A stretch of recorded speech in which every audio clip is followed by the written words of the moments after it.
सास का घूंघट। ये है देविका। देविका पढ़ी लिखी और मॉडर्न लड़की है, लेकिन उसकी शादी ऐसे परिवार में हुई है जो गांव में रहता है।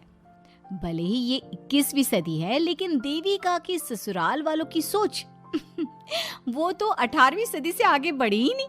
आइए जानते हैं क्या होगा जब शहर की पढ़ी लिखी और मॉडर्न लड़की फंस जाएगी संकीर्ण मानसिकता वाले माहौल में। सागर, ये तुम्हारे गांव में सबने इतने लंबे लंबे घूंघट क्यों कर रखे हैं? और ये सब मुझे इतना घूर घूर कर क्यों देख रहे हैं? अरे यार, तुम भी घूंघट कर लो ना, इसीलिए तो देख रहे हैं सब तुम्हें। कम ऑन सागर, मैं घूंघट नहीं कर सकती। तुम्हें पता है ना मैं कौन हूँ। लेकिन देविका, मेरे पिताजी, चाचा जी, बड़े भैया और जीजा जी ने तुम्हें बिना घूंघट के देख लिया ना तो बहुत गुस्सा होंगे और न जाने कौन कौन से फरमान सुनाएंगे। घर चलो, देखा जाएगा जो होगा। सागर देविका से कई बार कहता है कि वो घूंघट कर ले, लेकिन देविका सागर की नहीं सुनती और अपने ससुराल के दरवाजे पर पहुंच जाती है। जब देविका वहां पहुंचती है तो देखती है कि उसकी सास बिमला, चाची सास कम्मो और जेठानी सुजाता ने लंबा सा घूंघट कर रखा था, पर उनकी ननद वीना ने घूंघट नहीं किया हुआ था। लेकिन हाँ, उसने सर पर सलीकी के साथ दुपट्टा जरूर ओढ़ा हुआ था। सागर अपनी पत्नी को सबसे मिलवा रहा होता है, तभी सागर के पिता जोगिंदर बोलते हैं, सागर, तूने बहू को इस घर के तौर तरीके नहीं समझा। हमारे घर की औरतें बिना घूंघट के किसी पर आए मर्द के सामने नहीं आती और तू इसे ऐसे ही ले आया। पिताजी, मैं समझा दूंगा। वो नई नई शहर से आई है ना, इसलिए उसे पता नहीं है।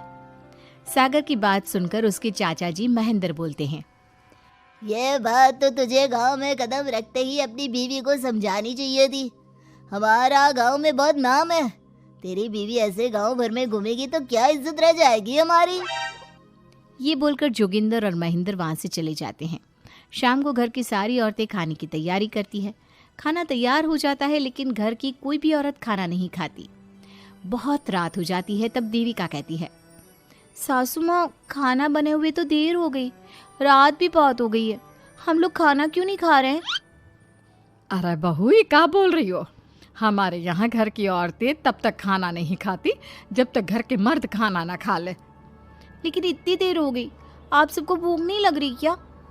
तभी देविका की जेठानी सुजाता कहती है, लग तो रही है, लेकिन यहाँ की यही रीत है, ये निभानी तो पड़ेगी ना। भाभी जी, ये रीत नहीं है, औरतों को प्रताड़ित करने का एक तरीका है। अगर इस घर के आदमी पूरी रात नहीं आए तो आप पूरी रात खाना नहीं खाओगी क्या? देविका ये बोलकर सीधा सागर के पास जाती है। सागर उसे समझाता है, देविका, यहाँ ऐसा ही होता है, तुम थोड़ा सब्र कर लो, पिताजी और चाचा जी आते ही होंगे, फिर हम सब खाना खाएंगे। सागर देविका को समझा ही रहा था, तभी देविका की ननद वीना आकर कहती है, सागर, खाना खाने आ जाओ, पिताजी और चाचा जी आ गए हैं। चलो देविका, तुम्हारा इंतजार खत्म हुआ। सागर खाने के लिए बैठ जाता है। जब सब खाना खाने बैठते हैं तो देविका भी बैठ जाती है। सागर धीरे से उसे कहता है, अरे देविका, ये क्या कर रही हो? तुम इस तरह हमारे साथ खाना नहीं खा सकती। मगर क्यों सागर, मुझे भूख लगी है, सब लोग खा रहे हैं तो मैं क्यों नहीं खा सकती?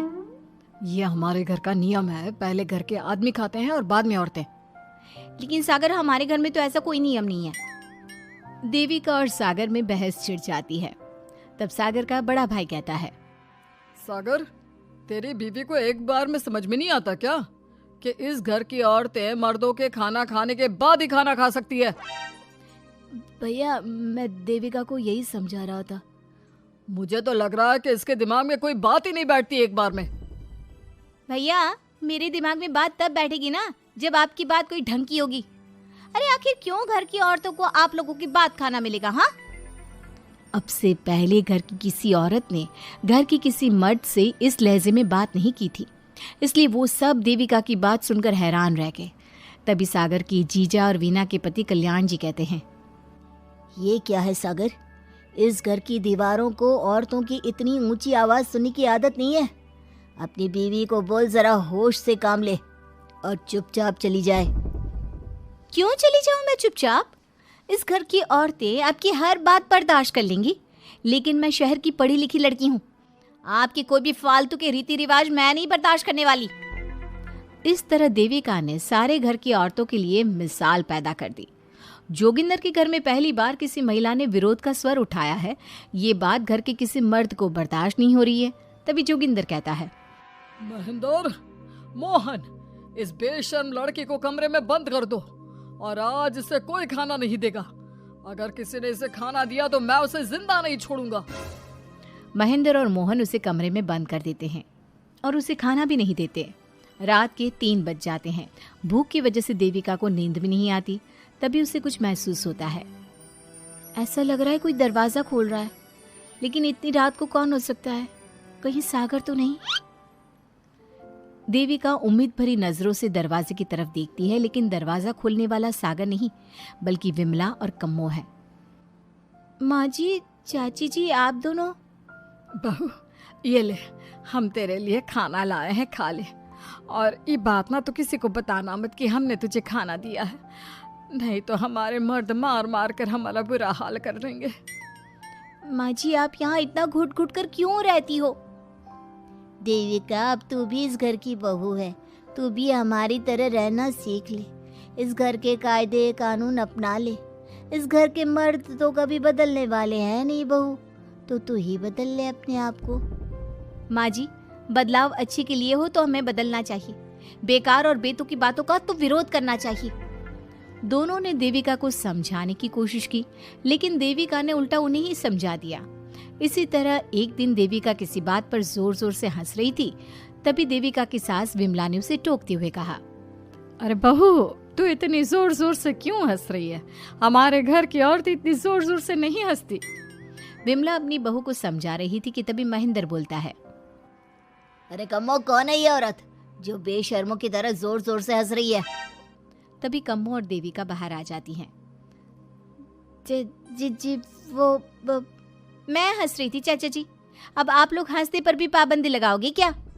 तुम जैसी बदतमीज लड़कियों से मैं बात नहीं करना चाहता, लेकिन कान खोलकर सुन लो, इस घर की औरतें इतना जोर जोर से नहीं हंसती।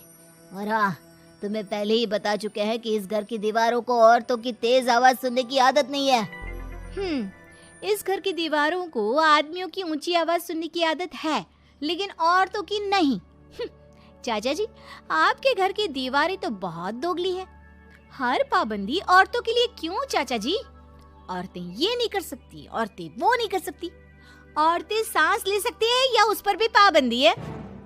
चुप हो जाना बहू, मत बोल और घूंघट कर ले, ये तेरे चाचा ससुर है, थोड़ा तो लिहाज कर। कम्मो के समझाने पर भी देविका चुप नहीं होती। वो महेंद्र से ऐसे ऐसे सवाल पूछती है जिनका जवाब उसके पास होता ही नहीं।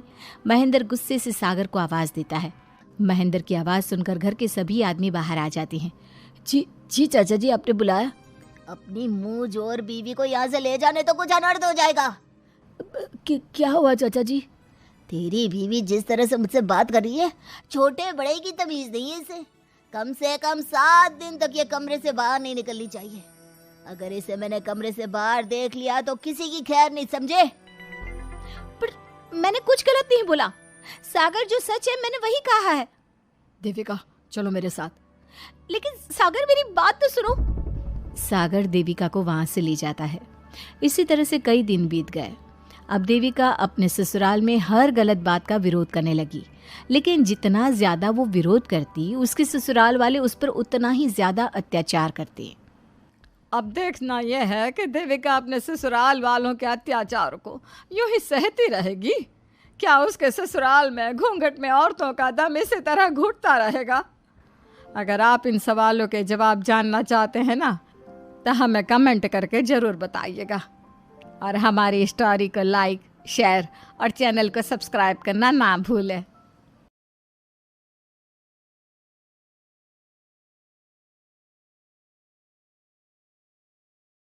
सास का घूंघट पार्ट 2।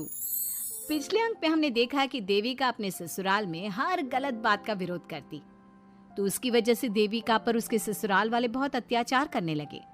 एक दिन देविका ने सचिन से कहा, सचिन, मैं तुम्हारे घर में नहीं रह सकती, तुम मुझे आज ही मेरे घर शहर भेज दो, मैं अपने मम्मी पापा के पास रहूंगी। क्यों देविका, तुम शहर क्यों जाना चाहती हो? यहाँ तुम्हें किस बात की परेशानी है? किस बात की परेशानी नहीं है सचिन, तुम्हारे घर के आदमी औरतों के साथ जानवरों जैसा व्यवहार करते हैं। मैं ऐसे माहौल में नहीं रह सकती। देखो देविका, तुम्हें यहीं रहना होगा। तुम्हारी शादी मुझसे हो गई है, अब मैं तुम्हारा पति हूँ और यही तुम्हारा घर है। अच्छा, तो तुम्हें याद है कि मैं तुम्हारी पत्नी हूँ? जब तुम्हारे पिताजी और चाचा जी मुझे एक एक हफ्ते के लिए कमरे में बंद कर देते हैं, तब तुम्हें क्यों याद नहीं आता कि जो औरत कमरे में बंद है वो तुम्हारी पत्नी है? जब तुम्हारे जीजाजी और भाई मुझसे बदतमीजी से बात करते हैं, मुझे खाने के लिए कुछ नहीं देते, तब भी तुम्हें याद नहीं आता कि मैं तुम्हारी पत्नी हूँ? देखो देविका, तुम बेकार की बातें मत करो। तुम यहाँ ढंग से रहोगी, सबकी बात मानोगी, तो कोई तुम्हें कुछ नहीं कहेगा। इस तरह जानवर की तरह रहना, ढंग से रहना है तो सॉरी सचिन, मैं नहीं रह सकती। मैं आज ही अपने घर जाऊंगी। ये बोलकर देविका अपना सामान पैक कर लेती है और घर से जाने लगती है। सचिन भी उसके पीछे पीछे चलता है और उसे समझाने की कोशिश करता है। जब ये सब जोगिंदर ने देखा तो बोल पड़ा, बहू, यह सब क्या हो रहा है? कहाँ जा रही हो?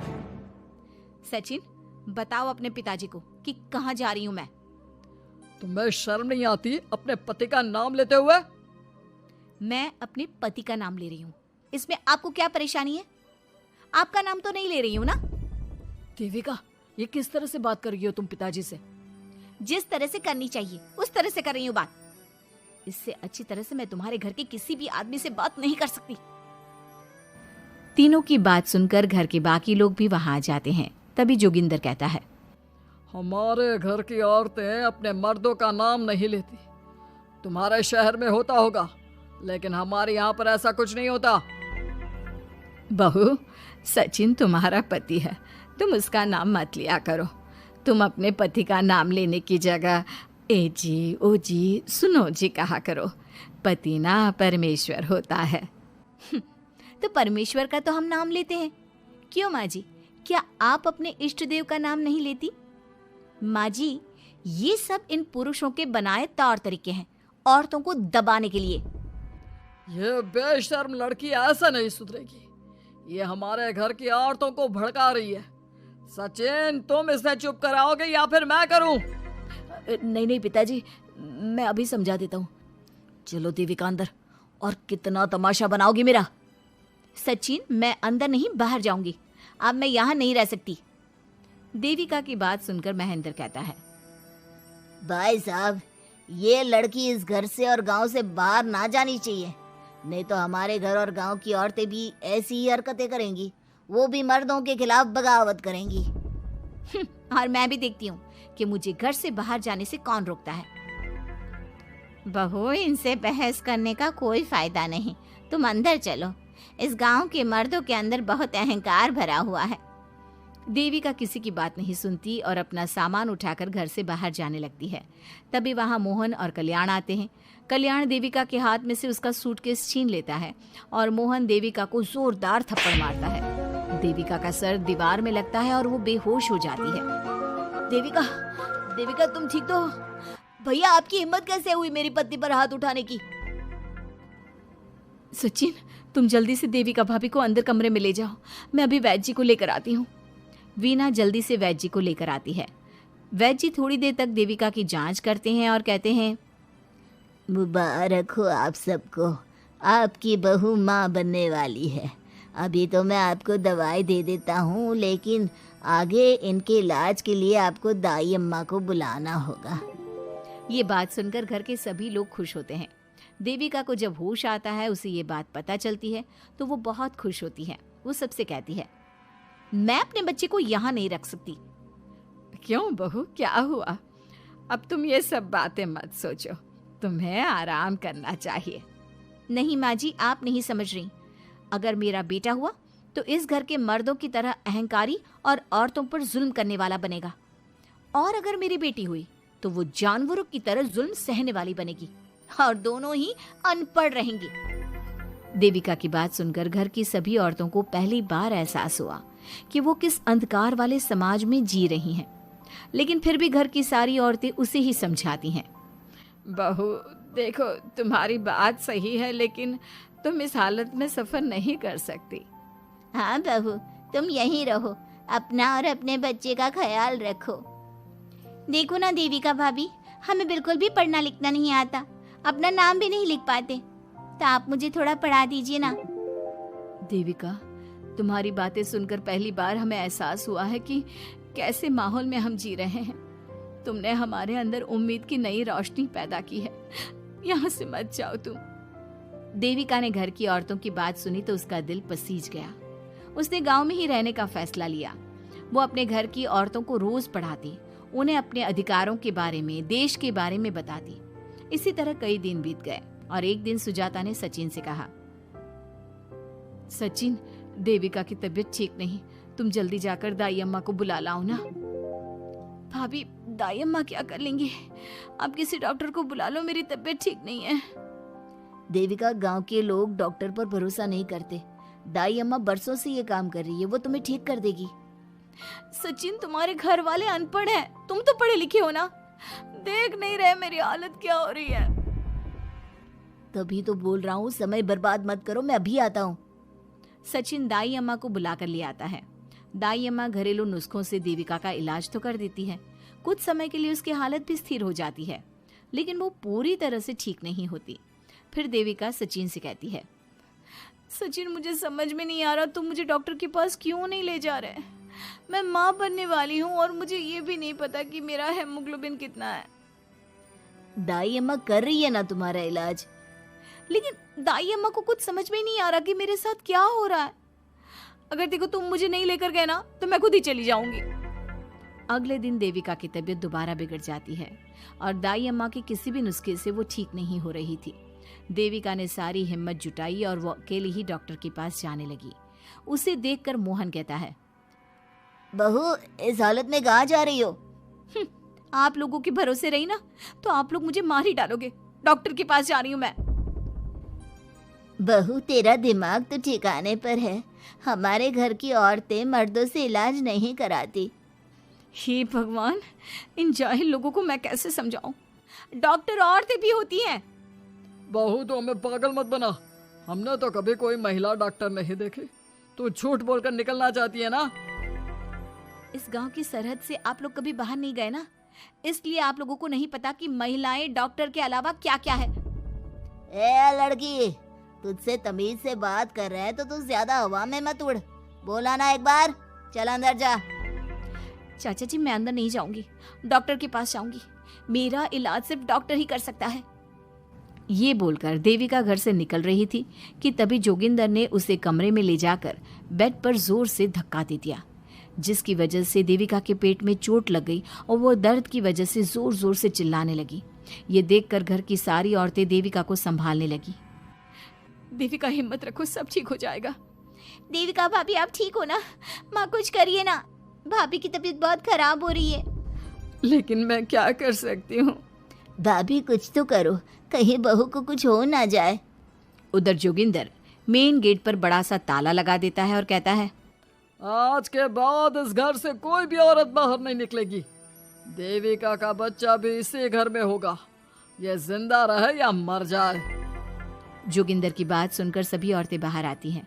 जब विमला को इस बात का एहसास हो जाता है कि जोगिंदर देविका को डॉक्टर के पास किसी कीमत पर नहीं जाने देगा, तब विमला पहली बार अपना घूंघट उठाकर तेज आवाज में कहती है, मैं भी देखती हूँ देविका को डॉक्टर के पास जाने से कौन रोकता है। आज देविका डॉक्टर के पास जाकर रहेगी। देविका की सास का घूंघट आखिरकार उतर ही गया। घर के आदमियों ने पहली बार विमला का ये रूप देखा था और उसकी तेज आवाज पहली बार सुनी थी। क्या विमला अपनी बहू की जान बचा पाएगी या जोगिंदर अपनी पत्नी की आवाज भी दबा देगा? ये जानने के लिए हमारे अगले एपिसोड का इंतजार कीजिए और हमें कमेंट में ये भी बताइए कि घर की औरतों को आगे क्या कदम उठाना चाहिए।